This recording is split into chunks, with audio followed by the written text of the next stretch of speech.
The state of passion in itself, independently of the good or bad influence of its object on our morality, has something in it that charms us. We aspire to transport ourselves into that state, even if it costs us some sacrifices. You will find this instinct at the bottom of all our most habitual pleasures. As to the nature itself of the affection, whether it be one of aversion or desire, agreeable or painful, this is what we take little into consideration. Experience teaches us that painful affections are those which have the most attraction for us, and thus that the pleasure we take in an affection is precisely in inverse ratio to its nature. It is a phenomenon common to all men that sad, frightful things, even the horrible, exercise over us an irresistible seduction, and that in presence of such a scene of desolation and of terror, we feel at once repelled and attracted by two equal forces. Suppose the case be an assassination, then everyone crowds round the narrator and shows a marked attention. Any ghost story, however embellished by romantic circumstances, is greedily devoured by us, independently of the good or bad influence of its object on our morality, and the more readily in proportion as the story is calculated to make our hair stand on end. This disposition is developed in a more lively manner when the objects themselves are placed before our eyes. A tempest that would swallow up an entire fleet would be, seen from shore, a spectacle as attractive to our imagination as it would be shocking to our heart. It would be difficult to believe with Lucretius that this natural pleasure results from a comparison between our own safety and the danger of which we are witnesses. See what a crowd accompanies a criminal to the scene of his punishment. This phenomenon cannot be explained either by the pleasure of satisfying our love of justice, nor the ignoble joy of vengeance. Perhaps the unhappy men may find excuses in the hearts of those present. Perhaps the sincerest pity takes an interest in his reprieve. This does not prevent a lively curiosity in the spectators to watch his expressions of pain with eye and ear. If an exception seems to exist here in the case of a well-bred man, endowed with a delicate sense, this does not imply that he is a complete stranger to this instinct, but in his case, the painful strength of compassion carries the day over this instinct, or it is kept under by the laws of decency. The man of nature, who is not chained down by any feeling of human delicacy, abandons himself without any sense of shame to this powerful instinct. This attraction must, therefore, have its spring of action in an original disposition, and it must be explained by a psychological law common to the whole species. But if it seems to us that these brutal instincts of nature are incompatible with the dignity of man, and if we hesitate, for this reason, to establish on this fact the law common to the whole species, yet no experiences are required to prove, with the completest evidence, that the pleasure we take in painful emotions is real, and that it is general. The painful struggle of a heart drawn asunder between its inclinations, or contrary duties, a struggle which is a cause of misery to him who experiences it, delights the person who is a mere spectator. We follow with always heightening pleasure the progress of a passion to the abyss into which it hurries its unhappy victim. The same delicate feeling that makes us turn our eyes aside from the sight of physical suffering, or even from the physical expression of a purely moral pain, makes us experience a pleasure heightened in sweetness in the sympathy for a purely moral pain. The interest with which we stop to look at the painting of these kinds of objects is a general phenomenon. Of course, this can only be understood of sympathetic affections, or those felt as a secondary effect after their first impression, for commonly direct and personal affections immediately call into life in us the instinct of our own happiness. They take up all our thoughts and seize hold of us too powerfully to allow any room for feeling of pleasure that accompanies them, when the affection is freed from all personal relation. Thus, in the mind that is really a prey to painful passion, the feeling of pain commands all others, notwithstanding all the charm that the painting of its moral state may offer to the hearers and the spectators. And yet, the painful affection is not deprived of all pleasure. even for him who experiences it directly. Only this pleasure differs in degree according to the nature of each person's mind. The sports of chance would not have half so much attraction for us were there not a kind of enjoyment in anxiety, in doubt, and in fear. Danger would not be encountered from mere foolhardiness, and the very sympathy which interests us in the trouble of another would not be to us that pleasure which is never more lively than at the very moment when the illusion is strongest, when we substitute ourselves most entirely in the place of the person who suffers. But this does not imply that disagreeable affections cause pleasure of themselves, nor do I think that anyone will uphold this view. It suffices that these states of the mind are the conditions that alone make possible for it certain kinds of pleasure. Thus the hearts particularly sensitive to this kind of pleasure, and most greedy of them, will be more easily led to share these disagreeable affections, which are the condition of the former. And even in the most violent storms of passion, they will always perceive some remains of their freedom. The displeasure we feel in disagreeable affections comes from the relation of our sensuous faculty or of our moral faculty with their object. In like manner, the pleasure we experience in agreeable affections proceeds from the very same source. The degree of liberty that may prevail in the affections depends on the proportion between the moral nature and the sensuous nature of a man. Now it is well known that in the moral order there is nothing arbitrary for us, that, on the contrary, the sensuous instinct is subject to the laws of reason and consequently depends more or less on our will. Hence it is evident that we can keep our liberty full and entire in all those affections that are concerned with the instinct of self-love, and that we are the masters to determine the degree with which they ought to attain. This degree will be less in proportion as the moral sense in a man will prevail over the instinct of happiness, and as by obeying the universal laws of reason, he will have freed himself from the selfish requirements of his individuality, his ego. A man of this kind must therefore, in a state of passion, feel much less vividly the relation of an object with his own instinct of happiness, and consequently he will be much less sensible of the displeasure that arises from this relation. On the other hand, he will be perpetually more attentive to the relation of this same object with his moral nature, and for this very reason he will be more sensible to the pleasure which the relation of the object with morality often mingles with the most painful affections. A mind thus constituted is better fitted than all others to enjoy the pleasure attaching to compassion, and even to regard a personal affection as an object of simple compassion. Hence, the inestimable value of a moral philosophy, which, by raising our eyes constantly towards general laws, weakens in us the feeling of our individuality, teaches us to plunge our paltry personality in something great, and enables us thus to act to ourselves as to strangers. This sublime state of mind is the lot of strong philosophic minds, which by working assiduously on themselves have learned to bridle the egotistical instinct. Even the most cruel loss does not drive them beyond a certain degree of sadness, with which an appreciable sum of pleasure can always be reconciled. These souls, which are alone capable of separating themselves from themselves, alone enjoy the privilege of sympathizing with themselves, and of receiving of their own sufferings only a reflex, softened by sympathy.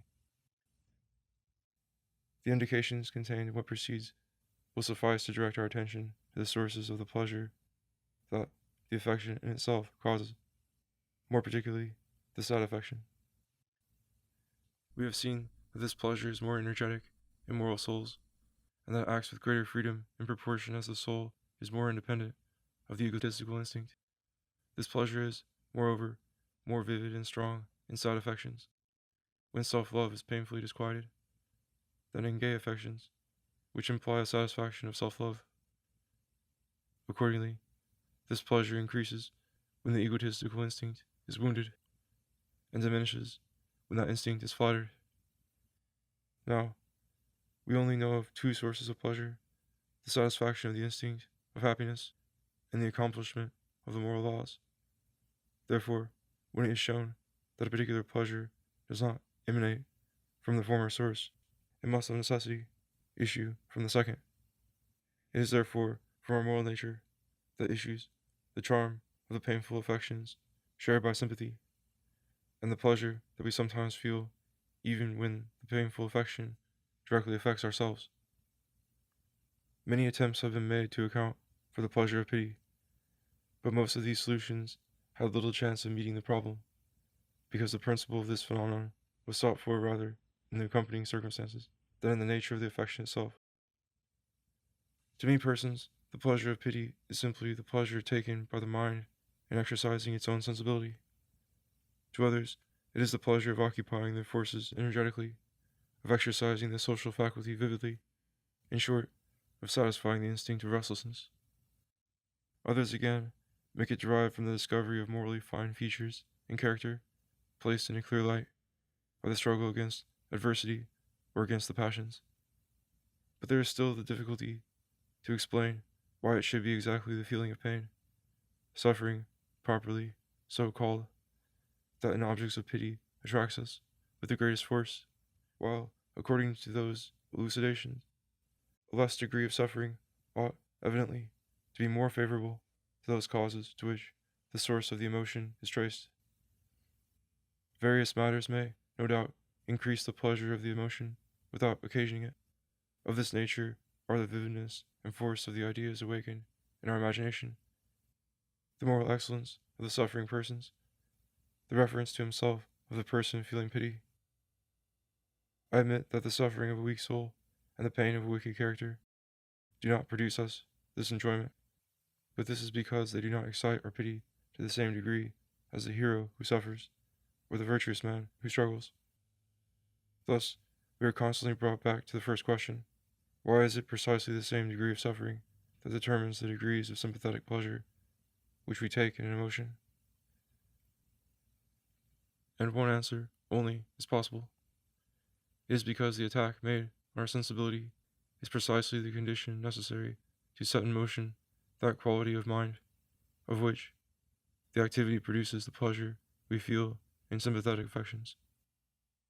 Now this faculty is no other than the reason, and because the free exercise of reason, as an absolutely independent activity, deserves par excellence the name of activity, as, moreover, the heart of man only feels itself perfectly free and independent in its moral acts, it follows that the charm of tragic emotions is really dependent on the fact that this instinct of activity finds its gratification in them.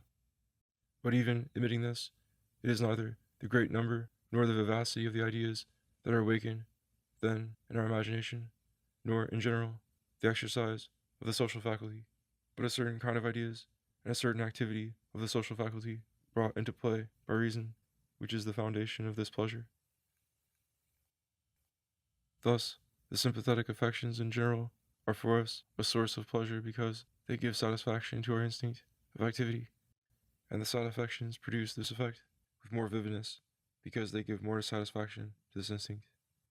The mind only reveals all its activity when it is in full possession of its liberty, when it has a perfect consciousness of its rational nature, because it is only then that it displays a force superior to all resistance.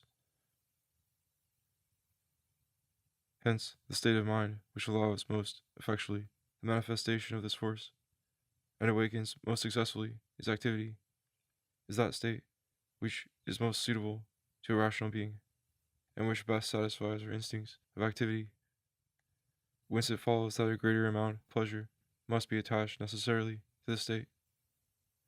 Now it is the tragic states that place our soul in this state, and the pleasure found in them is necessarily higher than the charm produced by gay affections, in the same degree that moral power in us is superior to the power of the senses. Points that are only subordinate and partial in a system of final causes may be considered by art independently of that relation with the rest, and may be converted into principal objects. It is right that in the designs of nature, pleasure should be a mediate end, or a means, but for art, it is the highest end. It is therefore essentially important for art not to neglect this high enjoyment attaching to the tragic emotion. Now, tragic art, taking this term in its widest acceptation, is that among the fine arts which proposes as its principal object the pleasure of pity. Art attains its end by the imitation of nature, by satisfying the conditions which make pleasure possible in reality, and by combining, according to a plan traced by the intelligence, the scattered elements furnished by nature, so as to attain, as a principal end, to that which, for nature, was only an accessory end. Thus, tragic art ought to imitate nature in those kinds of actions that are especially adapted to awaken pity. It follows that, in order to determine, generally, the system to be followed by tragic art, it is necessary, before all things, to know on what conditions, in real life, the pleasure of the emotion is commonly produced in the surest and the strongest manner. But it is necessary, at the same time, to pay attention to the circumstances that restrict or absolutely extinguish this pleasure. After what we have established in our essay on the cause of the pleasure we derive from tragic objects, it is known that in every tragic emotion there is an idea of incongruity, which, though the emotion may be attended with charm, must always lead on to the conception of a higher consistency. Now it is the relation that these two opposite conceptions mutually bear which determines, in an emotion, if the prevailing impression shall be pleasurable or the reverse.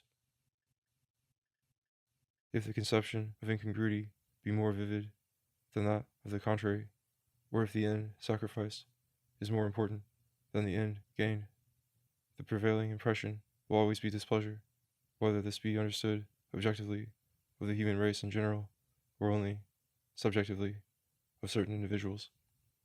If the cause that produced a misfortune gives us too much displeasure, our compassion for the victim is diminished thereby. The heart cannot feel simultaneously, in a high degree, two absolutely contrary affections.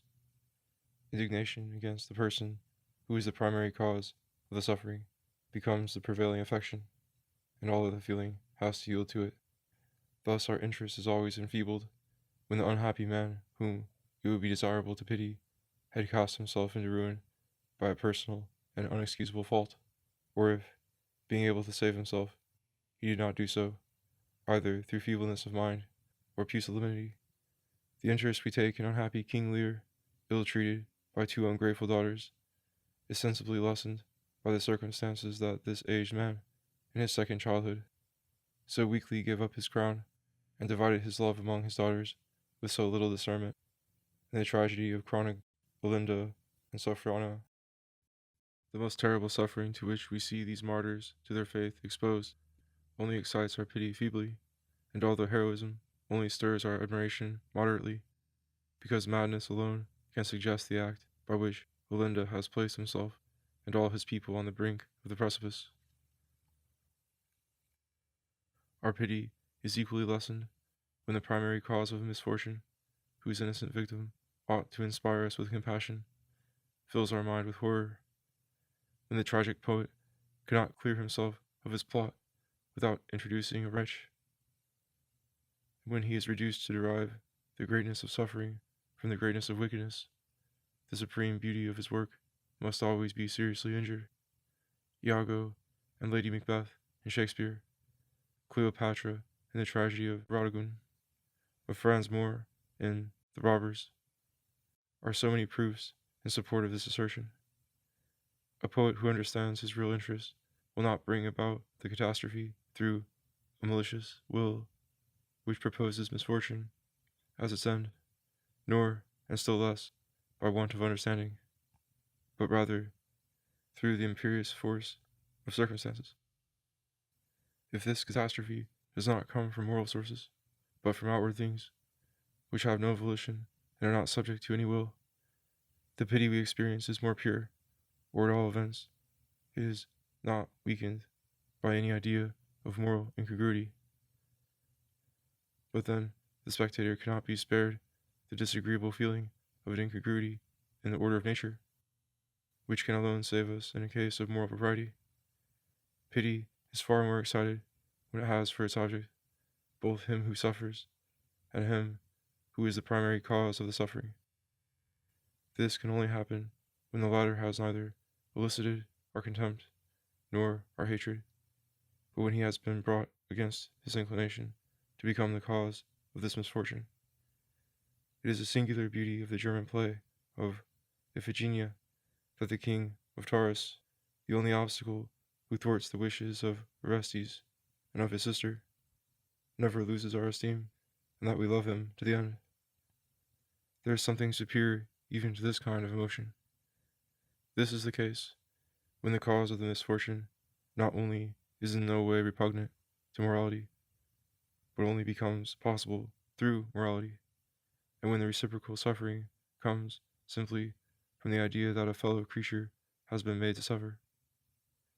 This is the situation of Cremine and Rodriguez in the Cid of Pierre Corneille, which is undeniably, in point of intrigue, the masterpiece of the tragic stage. Honor and filial love arm the hand of Rodriguez against the father of her whom he loves, and his valor gives him the victory.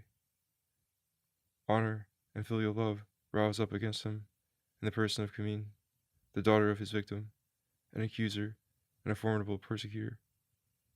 Both act in opposition to their inclination, and they tremble with anguish at the thought of the misfortune of the object against which they arm themselves, in proportion as zeal inspires them for their duty to inflict this misfortune.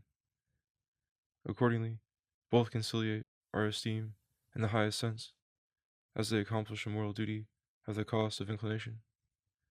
Both inflame our pity in the highest degree, because they suffer spontaneously for a motive that renders them in the highest degree to be respected.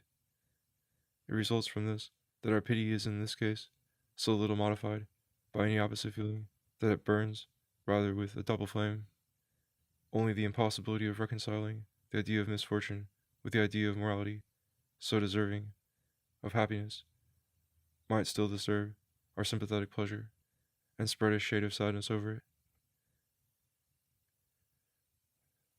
It is besides a great point, no doubt, that the discontent given us by this contradiction does not bear upon our moral being, but is turned aside to a harmless place, to necessity only. But this blind subjection to destiny is always afflicting and humiliating for free beings who determine themselves. This is the cause that always leaves something to be wished for, even in the best Greek pieces. In all these pieces, at the bottom of the plot, it is always fatality that is appealed to, and in this there is a knot that cannot be unraveled by our reason, which wishes to solve everything. But even this knot is united, and with it vanishes every shade of displeasure, at the height and last step to which man perfected by morality rises, and at the highest point which is attained by the art which moves the feelings. This happens when the very discontent with destiny becomes effaced, and is resolved in a presentiment, or rather, a clear consciousness of a teleological concatenation of things, of a sublime order, of a beneficent will. Then to the pleasure occasioned in us by moral consistency is joined the invigorating idea of the most perfect suitability in the great whole of nature.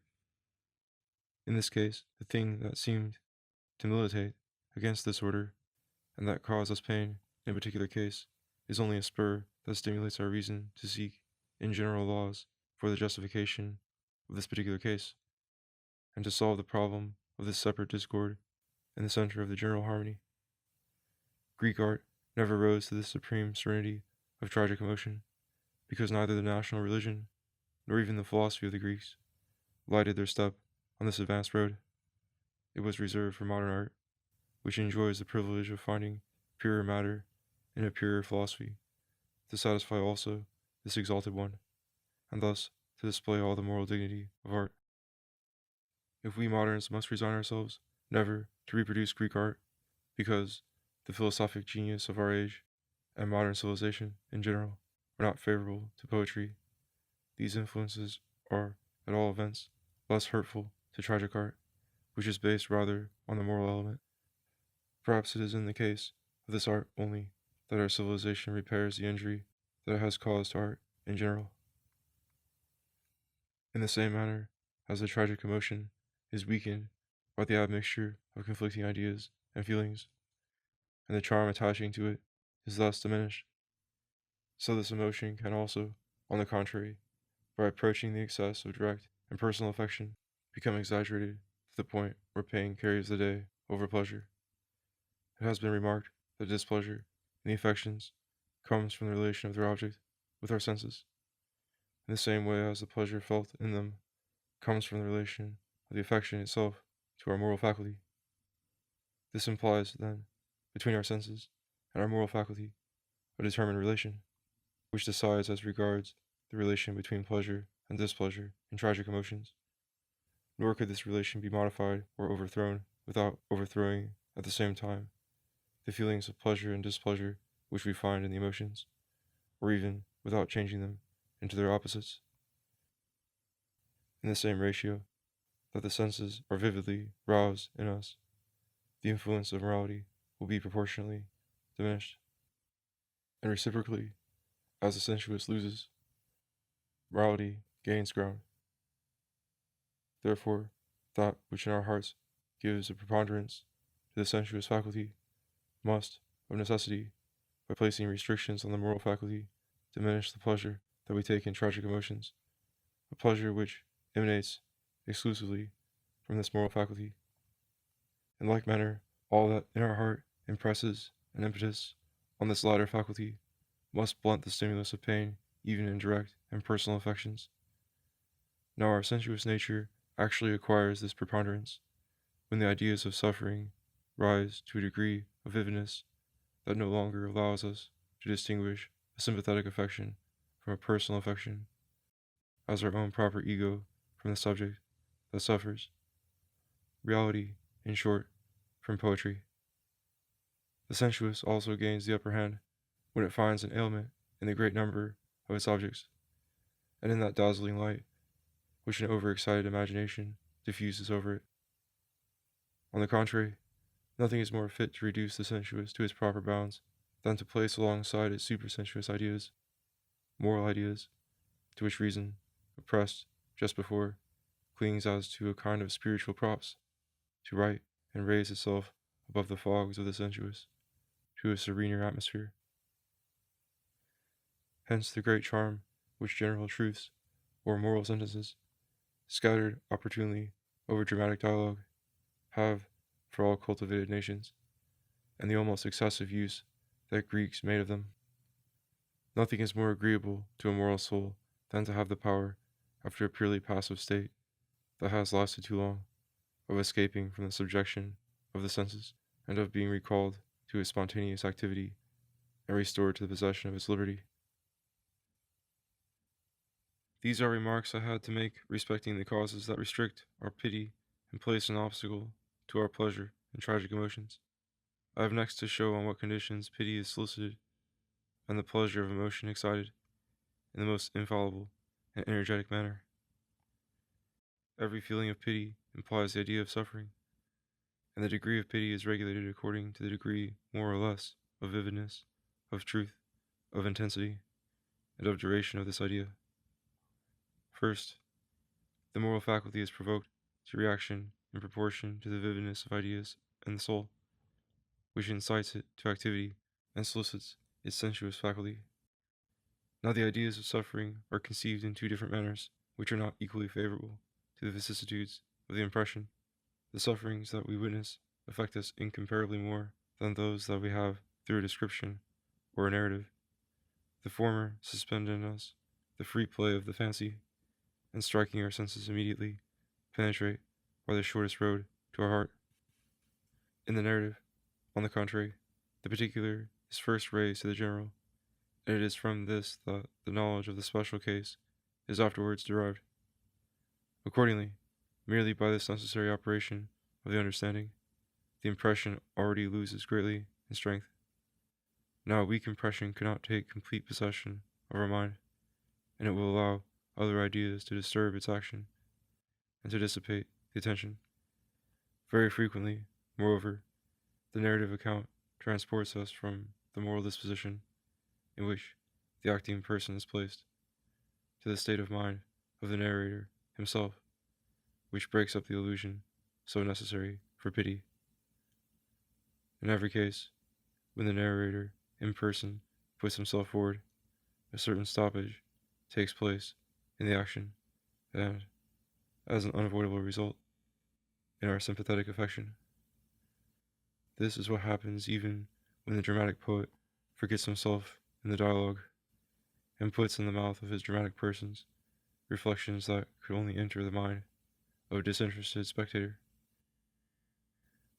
It would be difficult to mention a single one of our modern tragedies quite free from this defect, but the French alone have made a rule of it.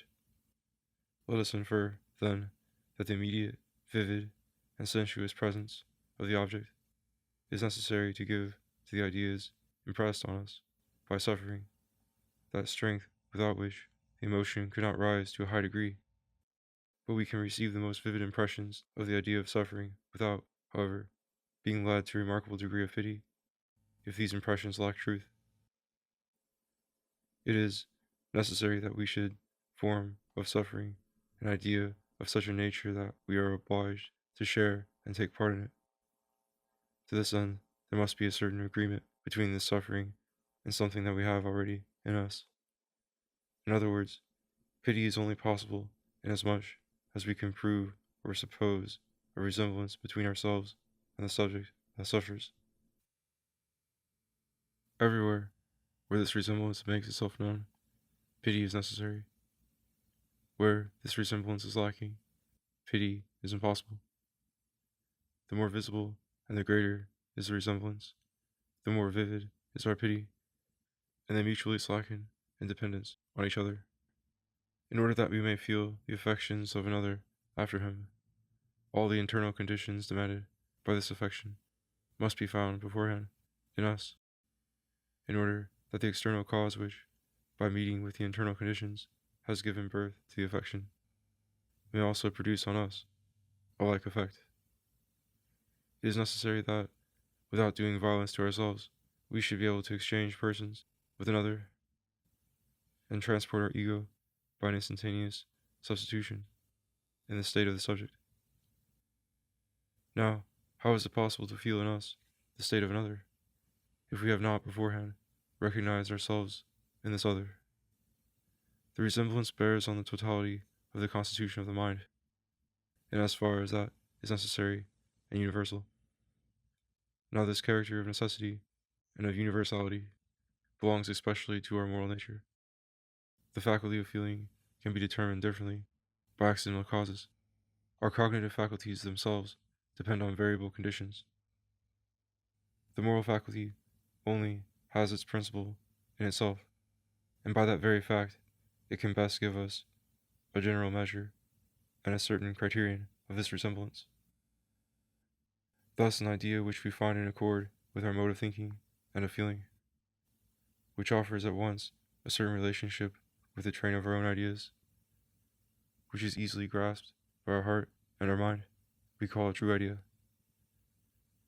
If this relationship bears on what is peculiar to our heart, on the private determinations that modify in us the common fundamentals of humanity, and which may be withdrawn without altering this general character, this idea is then simply true for us. If it bears on the general and necessary form that we suppose in the whole species, the truth of this idea ought to be held to be equal to objective truth. For the Roman, the sentence of the first Brutus and the suicide of Cato are of subjective truth.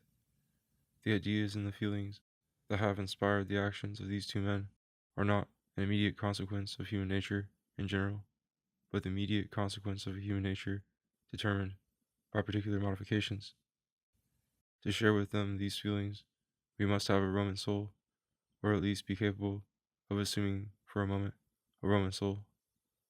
It suffices, on the other hand, to be a man in general, to be vividly touched by the heroic sacrifice of Leonidas, by the quiet resignation of Aristides, by the voluntary death of Socrates, and to be moved to tears by the terrible changes in the fortunes of Darius.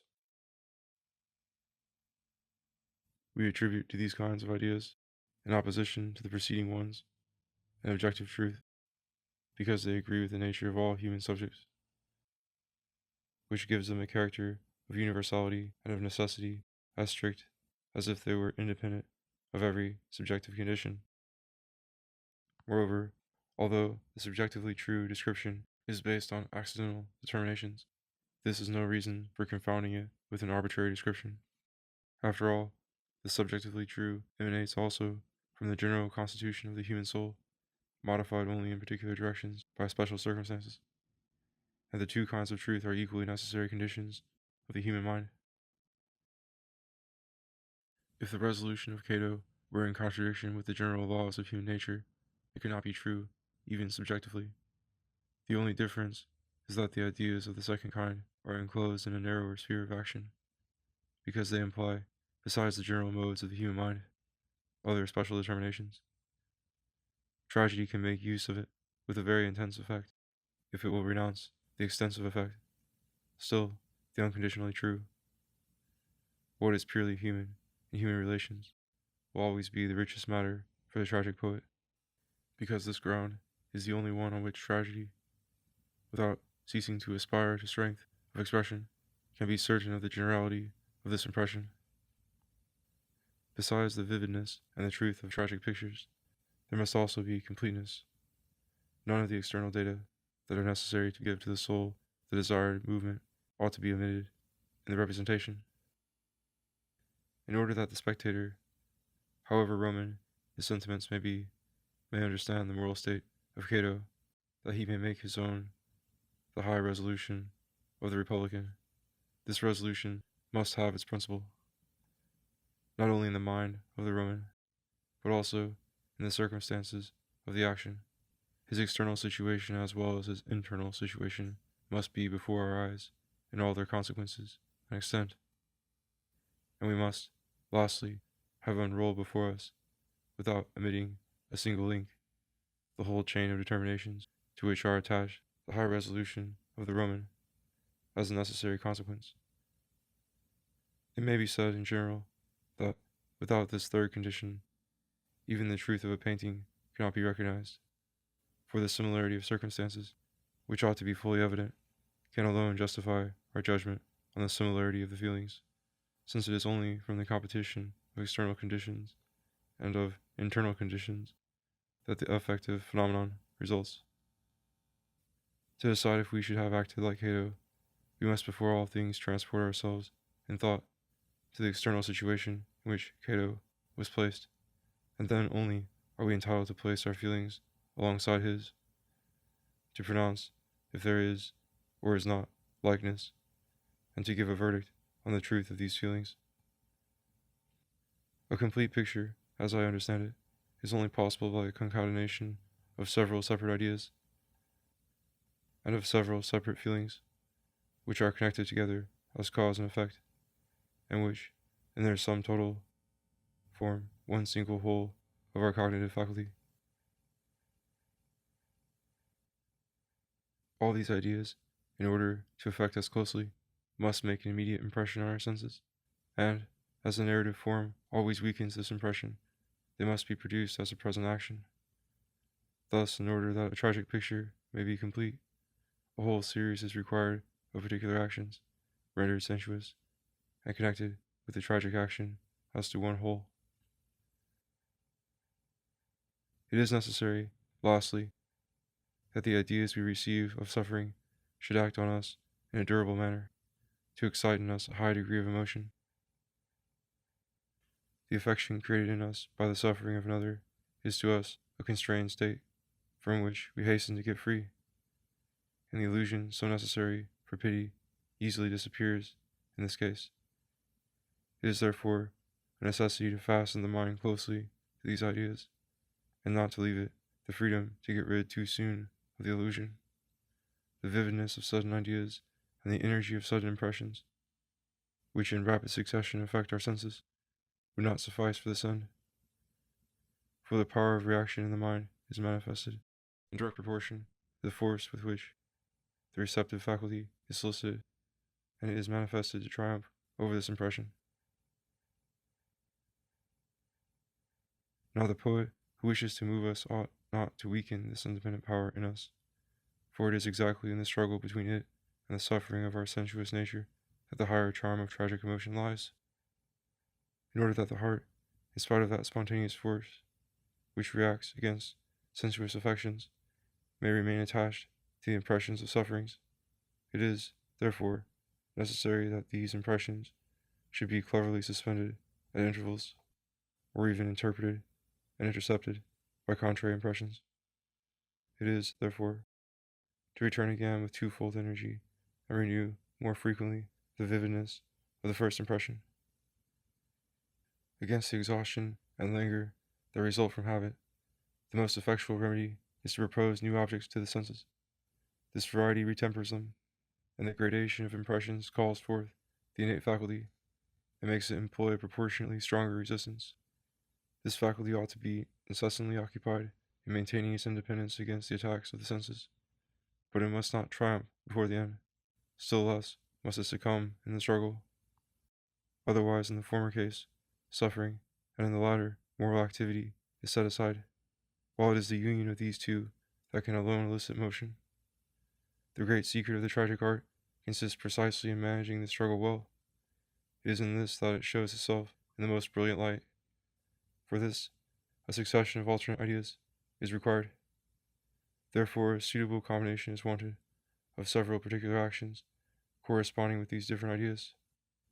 Actions round which the principal action and the tragic impression which it is wished to produce through it unroll themselves like the yarn from the distaff, and end by enlacing our souls in nets through which they cannot break.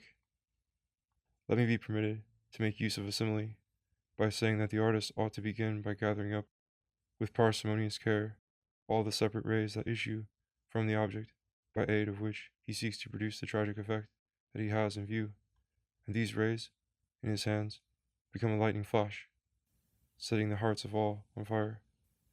The tyro casts suddenly and vainly all the thunderbolts of horror and fear into the soul. The artist, on the contrary, advances step by step to his end. He only strikes with measured strokes, but he penetrates to the depth of our soul, precisely because he has only stirred it by degrees. If we now form the proper deductions from the previous investigation, the following will be conditions that form bases of the tragic art. It is necessary, in the first place, that the object of our pity should belong to our own species. I mean, belong in the full sense of the term, and that the action in which it is sought to interest us be a moral action. That is, an action comprehended in the field of free will. It is necessary, in the second place, that suffering, its sources, its degrees, should be completely communicated by a series of events chained together. It is necessary, in the third place, that the object of the passion be rendered present to our senses, not in an immediate way and by description, but immediately and in action. In tragedy, art unites all these conditions and satisfies them. According to these principles, tragedy might be defined as the poetic imitation of a coherent series of particular events, forming a complete action, an imitation which shows us man in a state of suffering, and which has for its end to excite our pity. I say first that it is the imitation of an action, and this idea of imitation already distinguishes tragedy from the other kinds of poetry, which only narrate or describe. In tragedy, particular events are presented to our imagination or to our senses at the very time of their accomplishment. They are present, we see them immediately, without the intervention of a third person. The epos, the romance, simple narrative, even in their form, withdraw action to a distance, causing the narrator to come between the acting person and the reader. Now, what is distant and past always weakens, as we know, the impressions and the sympathetic affection. What is present makes them stronger. All narrative forms make of the present something past. All dramatic form makes of the past a present. Secondly, I say that tragedy is the imitation of a succession of events, of an action. Tragedy has not only to represent, by imitation, the feelings and the affections of tragic persons, but also the events that have produced these feelings, and the occasion on which these affections are manifested. This distinguishes it from lyric poetry and from its different forms, which no doubt offer, like tragedy, the poetic imitation of certain states of the mind, but not the poetic imitation of certain actions. an elegy, a song, an ode, can place before our eyes, by imitation, the moral state in which the poet actually is, whether he speaks in his own name or in that of an ideal person, a state determined by particular circumstances. And up to this point, these lyric forms seem certainly to be incorporated in the idea of tragedy, but they do not complete that idea, because they are confined to representing our feelings.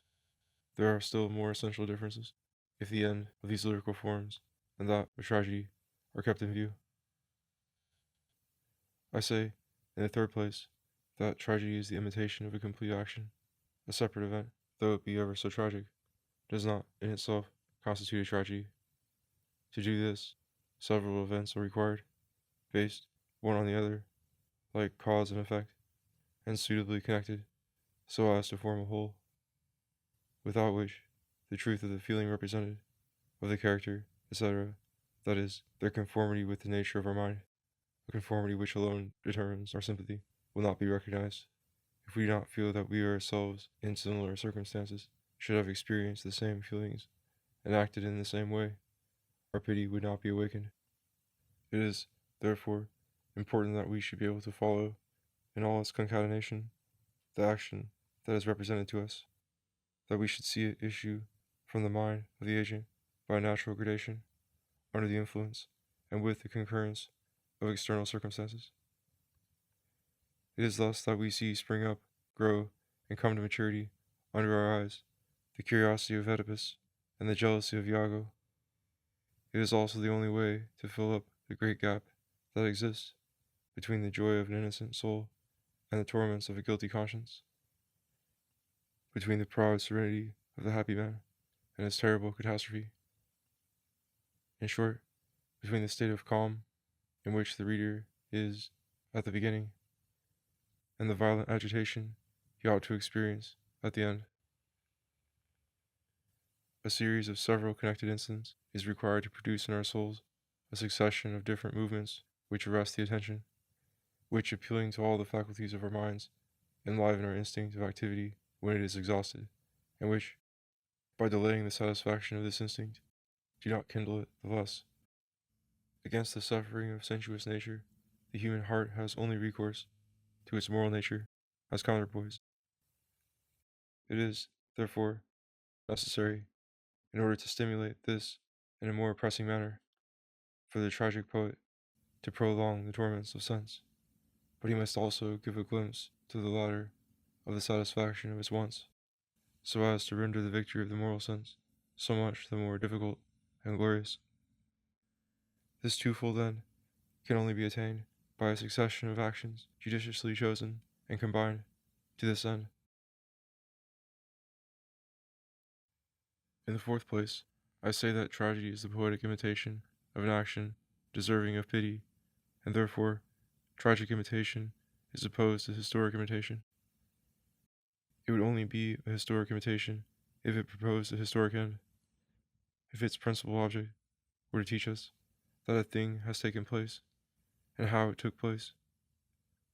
On this hypothesis, it ought to keep rigorously to historic accuracy, for it would only attain its end by representing faithfully that which really took place.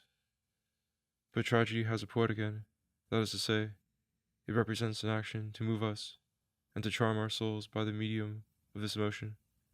If, therefore, a matter being given, tragedy treats it conformably with this poetic end, which is proper to it, it becomes, by that very thing, free in its imitation. It is a right, nay, more, it is an obligation, for tragedy to subject historic truth to the laws of poetry, and to treat its matter in conformity with requirements of this art. But as it cannot attain its end, which is emotion, except on the condition of a perfect conformity with the laws of nature, tragedy is, notwithstanding its freedom in regard to history, strictly subject to the laws of natural truth, which, in opposition to the truth of history, takes the name of poetic truth. It may thus be understood how much poetic truth may lose, in many cases, by a strict observance of historic truth, and, reciprocally, how much it may gain by even a very serious alteration of truth according to history. as a tragic poet, like poets in general, is only subject to the laws of poetic truth. The most conscientious observance of historic truth could never dispense him from his duties as poet, and could never excuse in him any infraction of poetic truth or lack of interest. It is, therefore, betraying very narrow ideas on tragic art, or rather, on poetry in general, to drag the tragic poet before the tribunal of history, and to require instruction of the man who by his very title is only bound to move and charm you. Even supposing the poet, by his scrupulous submission to historic truth, has stripped himself of his privilege of artist, and that he had tacitly acknowledged in history a jurisdiction over his work, art retains all her rights to summon him before its bar, and pieces such as The Death of Hermann, Minona, Faust of Stromberg, if they could not stand the test on this side, would only be tragedies of mediocre value, notwithstanding all the minuteness of costume, of national costume, and of the manners of the time. Fifthly, tragedy is the imitation of an action that lets us see man suffering. The word man is essential to mark the limits of tragedy. Only the suffering of a being like ourselves can move our pity. Thus, evil genii, demons, or even men like them, without morals, and again, pure spirits, without our weaknesses, are unfit for tragedy. The very idea of suffering implies a man in the full sense of the term. A pure spirit cannot suffer, and a man approaching one will never awaken a higher degree of sympathy. A purely sensuous being can indeed have terrible suffering, but without moral sense. It is a prey to it, and a suffering with reason inactive is a disgusting spectacle.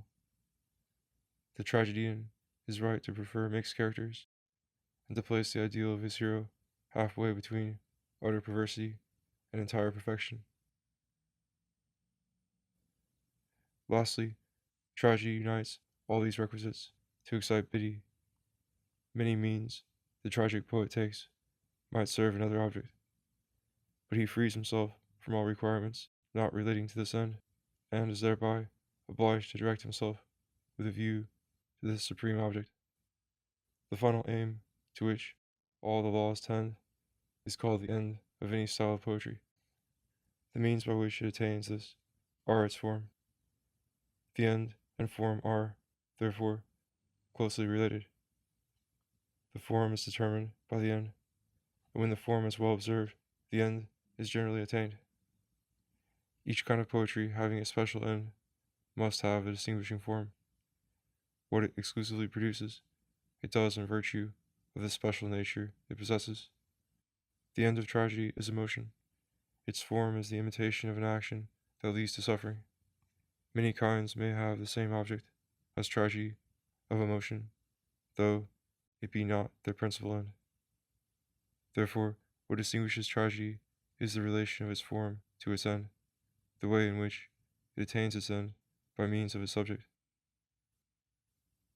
If the end of tragedy is to awaken sympathy, and its form is the means of attaining it, the imitation of an action fit to move must have all that favors sympathy. Such is the form of tragedy. The production of a kind of poetry is perfect when the form peculiar to its kind has been used in the best way. Thus, a perfect tragedy is that where the form is best used to awaken sympathy. Thus, the best tragedy is that where the pity excited results more from the treatment of the poet than the theme. Such is the ideal of a tragedy. A good number of tragedies, though fine as poems, are bad as dramas, because they do not seek their end by the best use of tragic form. Others, because they use the form to attain an end different from tragedy. Some very popular ones only touch us on account of the subject, and we are blind enough to make this a merit in the poet. There are others in which we seem to have quite forgotten the object of the poet, and contented with the pretty plays of fancy and wit, we issue our hearts cold from the theatre. Must art, so holy and venerable, defend its cause by such champions before such judges? The indulgence of the public only emboldens mediocrity. It causes genius to blush and discourages it.